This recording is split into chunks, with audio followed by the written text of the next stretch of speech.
Hello, everyone. Thank you very much for coming to this next establishment of installation of TOBB, University of Economics and Technology, Department of Political Science and International Relations, webinar series.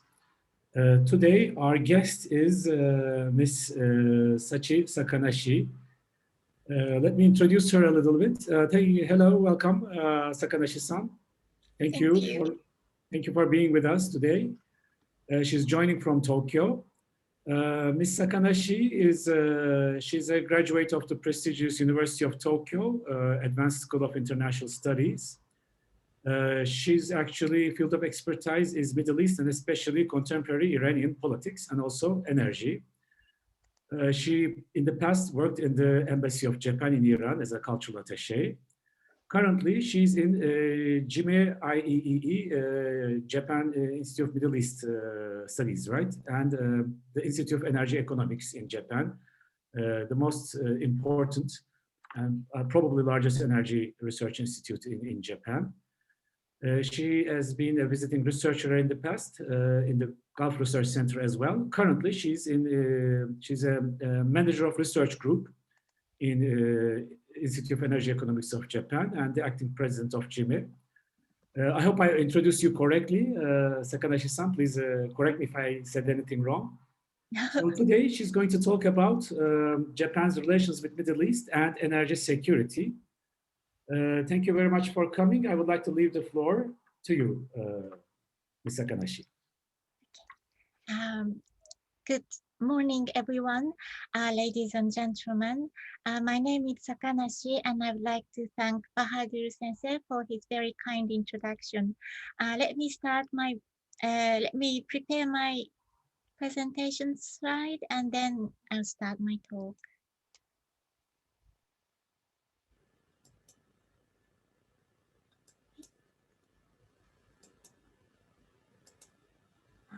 Okay. So I will talk about Japan's relations with the Middle East and energy security today, and I hope it will be some of interest to all of you. Japan is a big energy consumer in today's world. In 2019, Japan was the 5th largest energy consumer after China, United States, India, and Russia, and the 4th biggest oil consumer. Also, Japan was the first LNG, liquefied natural gas importer in the world, and the 3rd largest importer of coal, only behind China and India. Japan's primary energy consumption has actually gradually declined over the past 10 years because of several reasons. First, Japan's population today is about 126 million, but Japan is an aging society and our population is slowly declining. And second, our GDP growth rates have slowed down. Our real gross domestic product, GDP, was 2.2% in 2017 and less than 0.7% in 2019. GDP in 2020 has not been announced yet, but we expect it to be something like around -5%. For Japan was also hit very hard by the COVID-19, same as many other countries all over the world. But still, you can see from this slide that Japan is a major energy consumer in today's world. Energy is what supports our life, and securing stable energy supply has always been one of the top priorities of Japanese government. How important the measures to secure stable energy supply for Japan is obvious from the picture shown here. This picture shows the primary energy self-sufficiency ratio of OECD countries in 2017. You can see that Japan's energy self-sufficiency ratio is less than 10%, 9.6%, and Japan is actually the 34th country among the 35 OECD countries in terms of energy self-sufficiency. I learned that the primary energy self-sufficiency ratio in Turkey was 25% in 2014. So Japan's primary energy self-sufficiency ratio is much lower than that of Turkey's. When we look at the trend in the past 10 years of energy self-sufficiency ratio in Japan, as you can see on this slide, it was 20.3% in 2010, though suddenly dropped to 11.6% in 2011. If you already know the answer, why the energy self-sufficiency ratio suddenly dropped by almost half in 2011, you have good information about Japan. It is because of the huge earthquake that we experienced in Japan in March 2011, exactly 10 years ago. The earthquake happened something like 400 kilometers away from Tokyo, up in the north, but we could feel the tremendously enormous size of the earthquake, even in Tokyo. The earthquake hit the nuclear power plants located in the northern part of Japan, and we had some serious nuclear incidents in Fukushima. After that, Japan removed all nuclear reactors from service in order to check if sufficient safety measures are prepared. Many Japanese people lost trust in nuclear power plants after seeing what happened to the environment after the nuclear incident. That was why we had to start to import more energy to replace nuclear energy, which resulted in lower energy self-sufficiency after that. But as you can also see, Japan's energy self-sufficiency ratio gradually recovered to 9.6% in 2017. I will now show you how we have tried to raise our energy self-sufficiency rate in the next slide. Here is the breakdown of the primary energy supply of Japan. You can also see the amount of primary energy supply itself has been decreasing little by little. But what I would like to show here is the disappearance of nuclear energy after 2011, which is shown in light blue color, and also the slight increase in the renewable energy shown in the pink color in the upper column. The slight increase in Japan's energy self-sufficiency ratio is the reflection of the increase in renewable energy, as you can see. Using this same image, I would also like to show that oil is still a dominant energy source.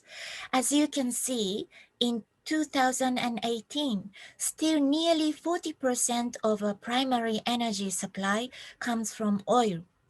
The percentage is much lower compared to 1973, which is around here, when 75.5% of Japan's primary energy supply was dependent on oil. When the oil shock happened because of the Arab-Israeli conflict that broke up in the Middle East, which caused a kind of panic among Japanese consumers. We were made to realize then that we can never take it for granted that we can just buy and import oil whenever necessary. We were made to realize that things happen which could disrupt stable energy supply to Japan anytime due to the changing circumstances outside of Japan, and that we need a more serious effort to diversify our energy sources. It was in the attempt to diversify energy sources that the Japanese government increased the use of nuclear energy, natural gas, and coal, while promoting energy efficiency and conservation. The research institute that I work for today, JIME Center, JIME Center, was actually established in 1974, right after the oil shock in 1973 so that we will have a better understanding of the Middle East in order to be better prepared for any possible disruption to our energy supply. I mentioned that the Japanese government tried to diversify energy sources by increasing nuclear, natural gas, and coal. However, as you can see, we actually depend on import by almost 100% in all fossil fuels, namely oil, natural gas, and coal. What is more, since Japan is an island country, we import all this energy using tankers that reach Japan through maritime routes, for we have no option to import, for example, natural gas by pipeline, as Turkey has been doing. All our natural gas import comes in the liquid form of LNG through the sea. So we depend on import for our energy, and we actually depend most on the Middle East, especially for our oil. As shown in this slide, 87% of oil, that is 90%, nearly 90% of oil comes from the Middle East, while 21% of LNG comes from the region. As you know, most of the tankers that carry oil and LNG from the region to Japan go through the Strait of Hormuz, the very narrow entrance and exit of the Persian Gulf, along which world's major oil-producing countries are situated.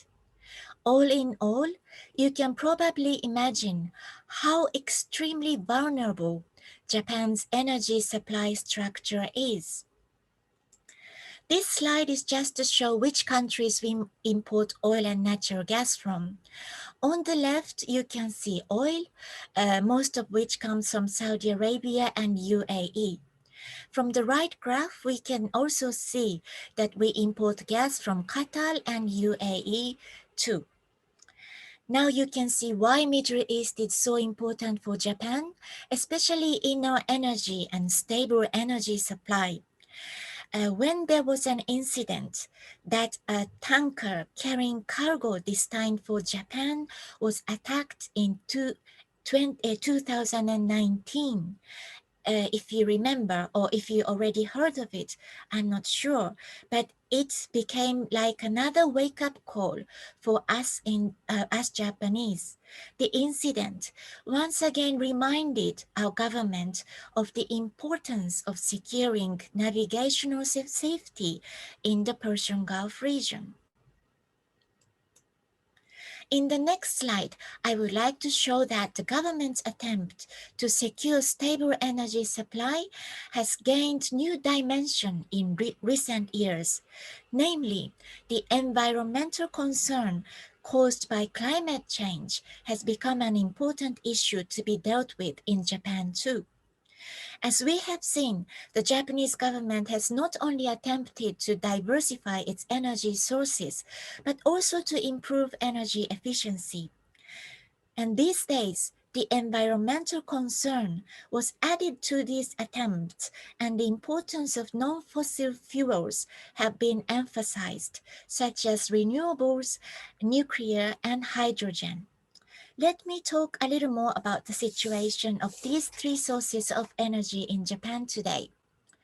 First, about the renewable energy, you can see from the image here that the amount of electricity generated by renewables in Japan has been increasing rapidly, especially after the earthquake in 2011. It actually owes to the financial incentives provided by the government, such as the government's electricity buyback program or feed-in tariff scheme.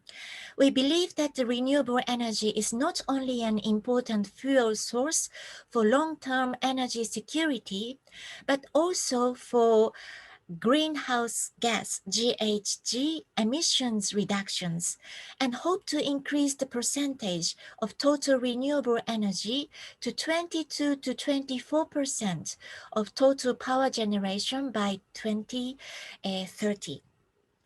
Second, about nuclear power generation. The merit of nuclear power generation is that it can supply electricity in a stable manner, while electricity generation by renewables, such as solar and wind, are hard to control. Before the Fukushima incident in 2011, nuclear power was regarded as one of the most indispensable and valuable domestic sources of energy for Japan. Before 2011, Japan was the third largest consumer of nuclear power in the world, after the United States and France, and nuclear power accounted for about 13% of country's energy in 2010. But today, the majority of the population in Iran are not so comfortable with the idea of nuclear power plants. As I mentioned already, the nuclear power plants in Fukushima were hit by a huge earthquake and a series of powerful tsunami waves. Everyone knows that Japan is an earthquake country, while nuclear power plants are usually situated on the coast because they need a large quantity of water for cooling down the heat. Since we cannot control earthquakes, when and where it happens, or how big it will be, many people are worried that one day these other power plants might also be hit by an earthquake to cause another disaster. The next slide shows where nuclear power plants are located in Japan. You can see that the most of them are located on the coast. The blue ones, the blue dots, the blue numbers actually, um, um, are the ones that are in operation in 2019. And as of January this year, 2021, five of these 9 blue ones are not operating. That is, among 43 nuclear power plants that we have in Japan today, only four plants are currently in operation. That's because of many reasons, because they are still checking if the safety measures are enough, or if they are still in the process of acquiring public consent who are living around the nuclear power plants. The government has actually announced that they intend to boost nuclear fired power production by 2030 because it will contribute to reduce fossil fuel imports and to enhance the country's energy security. However, the process of achieving the goal might not be very easy.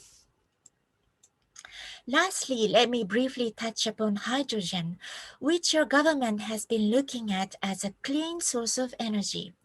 Our Prime Minister, Mr. Suga, announced last year that the Japanese government aims for zero greenhouse gas emission to become a carbon neutral society by 2050, and hydrogen has been put on agenda in this kind of context.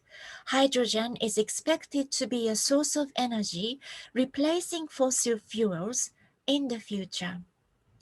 Hydrogen can be made from various resources, including water. It is a clean source of energy as it does not emit CO2 while being utilized.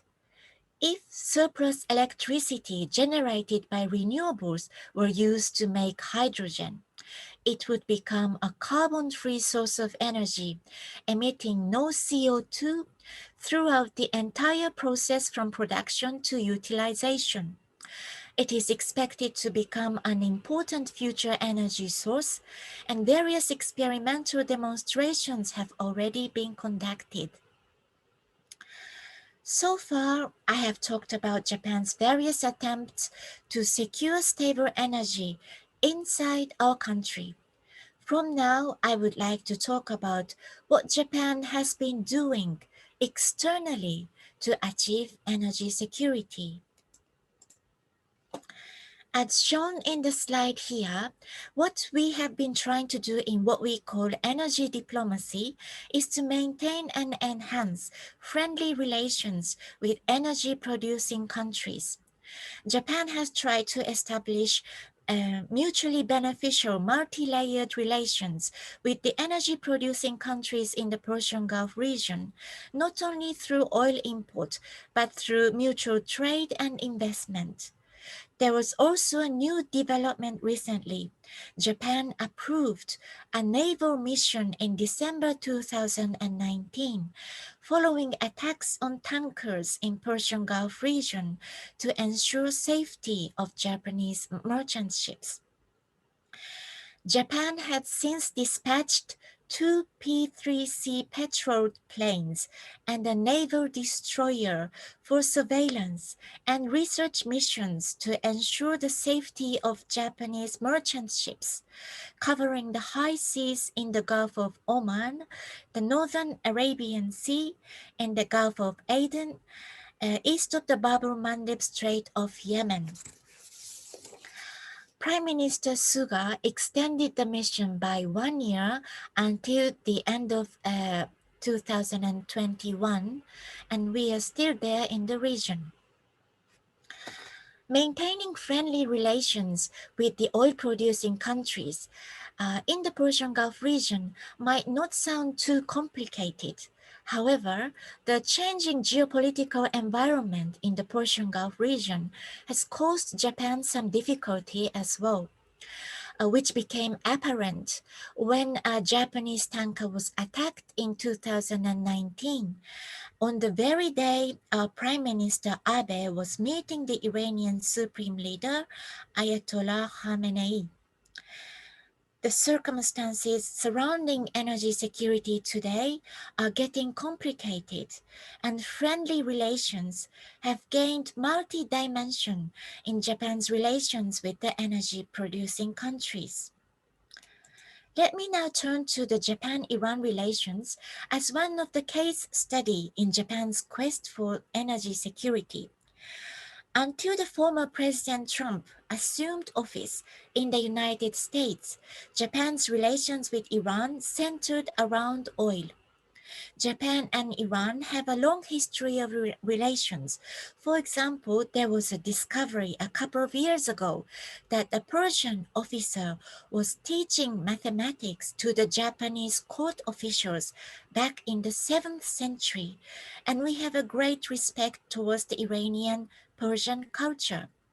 But as the importance of oil grew as an engine of economic development after the World War II, Japan started to import more and more oil from Iran, while Japan once also signed a contract to develop an oil field called Azadegan in its quest for energy security. However, things have gradually changed over the past 4 years under the Trump administration in the United States. First, the relations between US and Iran dramatically deteriorated. US withdrew from the nuclear agreement with Iran called JCPOA and reimposed all the sanctions that had been lifted under the JCPOA. US even severed sanctions against Iran under what the former President Trump called maximum pressure and banned all countries, including Japan, from importing Iranian oil. US and EU actually imposed sanctions on the import of Iranian oil in 2012, which led to the start of nuclear negotiation between Iran and the US, EU, UK, France, Germany, Russia, and China. At that time, in 2012, Japanese government established a sovereign insurance scheme to facilitate continued oil imports from Iran.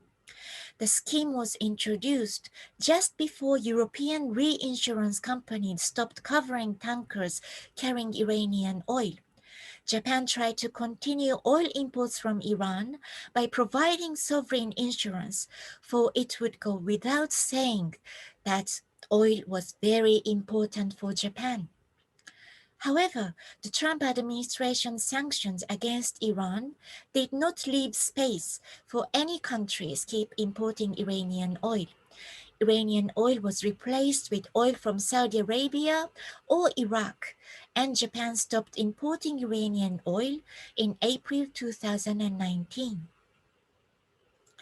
Now that the Biden administration has been inaugurated and the President Biden has announced his intention to return to JCPOA, the Iranian oil might come back to the market not too far in the future.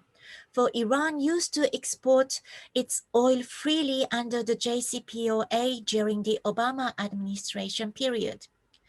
But the reaction is kind of mixed among the Japanese traders. Oil demand is decreasing in Japan, and Iranian oil has already been substituted.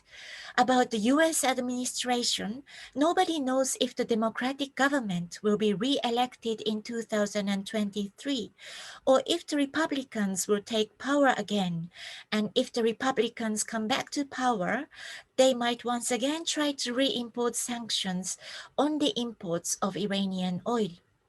In other words, Japan is not as desperate or enthusiastic as it used to be in securing oil import these days, and the amount of oil in the market is actually abundant, which has caused the OPEC Plus to cut the production to prevent the drastic price fall in the market.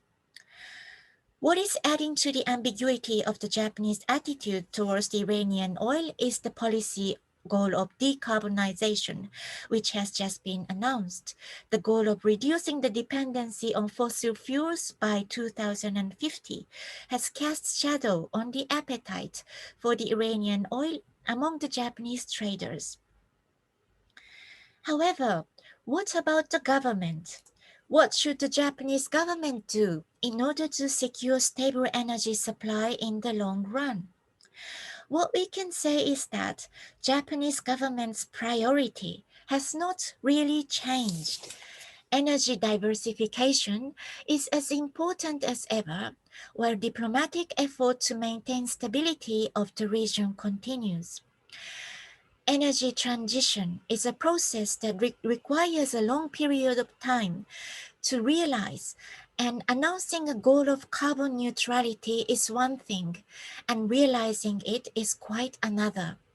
As you can see from the graph on the next slide, uh, British Petroleum (BP) has also shown in its outlook that the oil demand will remain even though zero emission policy is realized in 2050. It is true that some experts have argued that oil demand will never recover from the pre-2019 level, due to the impact of COVID-19, especially in countries where net zero policy has been announced to be pursued. However, it still doesn't mean that oil demand will be completely zero. The The level of tension in the Persian Gulf region has risen in the past couple of years, especially after May 2019, when the Trump administration announced to bring Iran's oil exports to zero. Excessive pressure invited excessive reaction, and incidents involving foreign tankers continue to happen even today. Is there anything a Japanese government can do to contribute to the stability of the region? As I have already talked about, our government has already dispatched a naval vessel to the Persian Gulf region in order to protect the Japanese tankers. However, there may be something more that we can do. I think our government will support the Biden administration's effort to revive the JCPOA in whichever way that may be possible. I also think that our government will try to arrange opportunities for a dialogue to happen among the related countries to the stability of the Persian Gulf region. Although there won't be any miraculous way that can bring stability to the region, we think an arrangement will be necessary, not to suffocate one country, but to try to coexist one another. Although Japan is not in a hurry to resume oil imports from Iran, importance of oil and importance of oil countries for Japan will remain. In this sense, Japan will keep trying to engage with Iran in whatever way it's possible and desirable in an attempt to bring stability to the region. And this is the end of my presentation. Thank you very much for listening.